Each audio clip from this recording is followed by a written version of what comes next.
Sipag ah. Kamusta na pala apply mo, tol? Ayun. Siyempre, hindi ako pumasa. Mabuti na lang, nakuha ko sa pleasing personality, so pagsimula na ako bukas. Talaga? Bakit hindi mo sinabi sa akin para nalibre man lang kita? Kumain tayo sa labas. Kuya, gusto ko sa susunod na kakain tayo. Ako naman manlilibre sa'yo.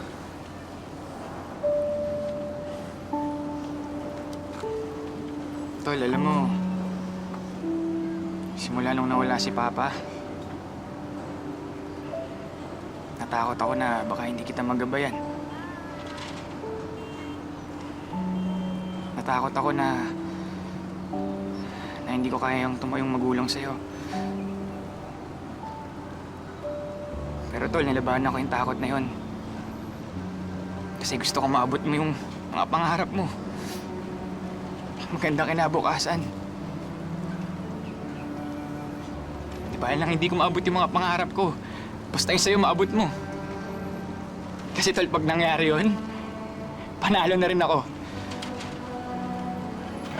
Tingnan mo ngayon, di ba? Tol, proud na proud ako sa'yo. Gusto ko lang din magpasalamat sa'yo sa pag-alaga mo kay Tia Belen. At kay Mona habang wala ako. Babawi rin ako sa'yo, ha? Proud ako sa'yo, tol. Uy, kumayak ano ka ba?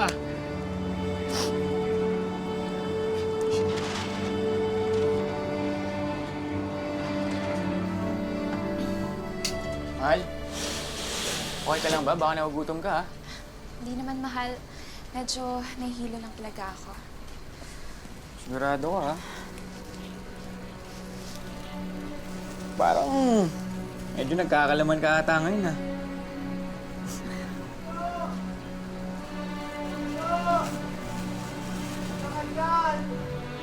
Mahal, ibili mo naman ako ng mangga, oh.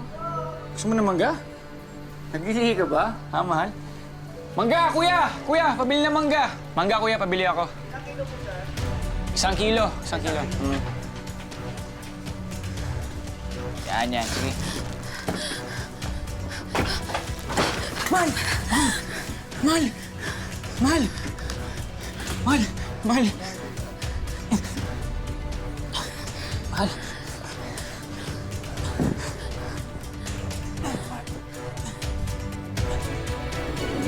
Kahit itago, kahit pagtakpan, wala talagang lihim na hindi nabubunyag. Dok, kamusta yung asawa ko? Wala kang dapat ipag-alala. She's fine. Iba yung pag-iingat lang po. Kung pwede ay huwag ka muna magtrabaho sa bakery. Mas makabubuti kung magpahinga ka muna. Lalo na ngayon, 3 buwan ka na nagdadalang tao. Maselan pa. O sige, may iwan ko muna kayo dyan.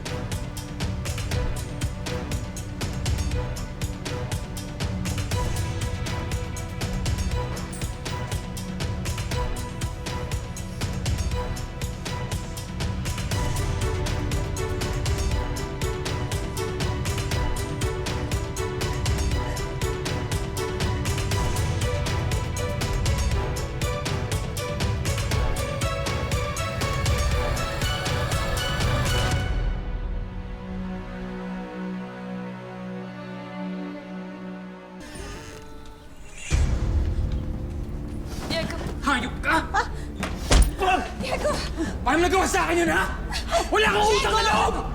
Diego, Mona! Ano nangyayari dito, ha? Diego! Huwag ka na magmaang-maangan pa! Alam ko na ang lahat! Inagaw mo sa akin ang asawa ko! Tama na! Dadalawa na lang kayo magkapatid! Nag-aaway pa kayo! Eh sana nga hindi ko lang naging kapatid din eh! Kung di mo nyo lang ako, napatay ko na yan!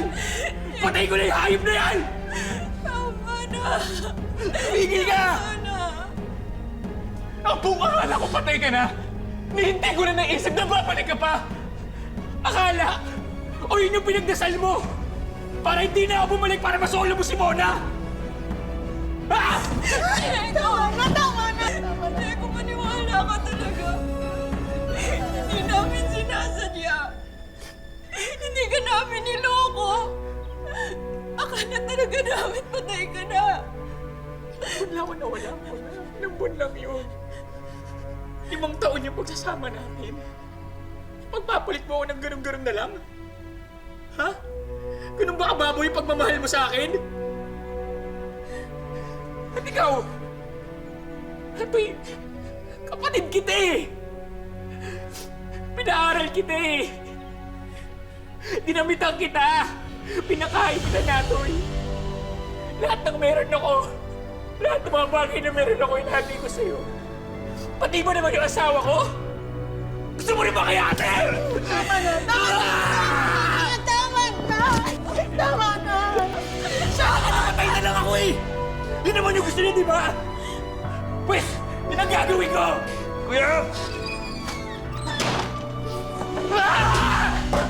Diego! Diego, buksan mo tong pinto! Anak,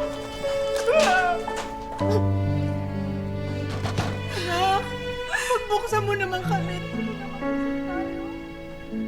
Diego, buksan mo tong pinto! Kumuha lang ako ng susi, ah! Pag may nangyari kay Diego, ikaw ang sisisihin ko! Isa ka pa!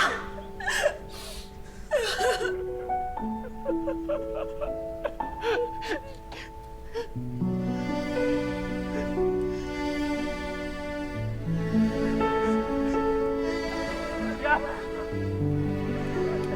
Kuya, buksan mo pinto. Pag-usapan natin to, kuya.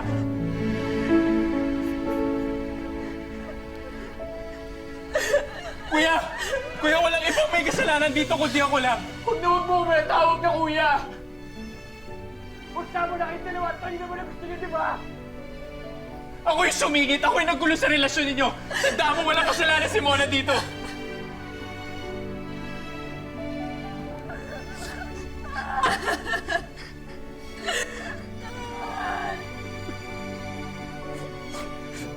Kuya, kung kailangan na umalis ako, magpakalayo dito. Gagawin ko, kuya. Buksan mo lang ito. Pag-usapan natin to, please. Hindi mo kailangan gawin yan. Ako lang aalis. Simula kayo, wala ka ng kapatid. Simula kayo, wala ka ng asawa. Mahal, buksan mo!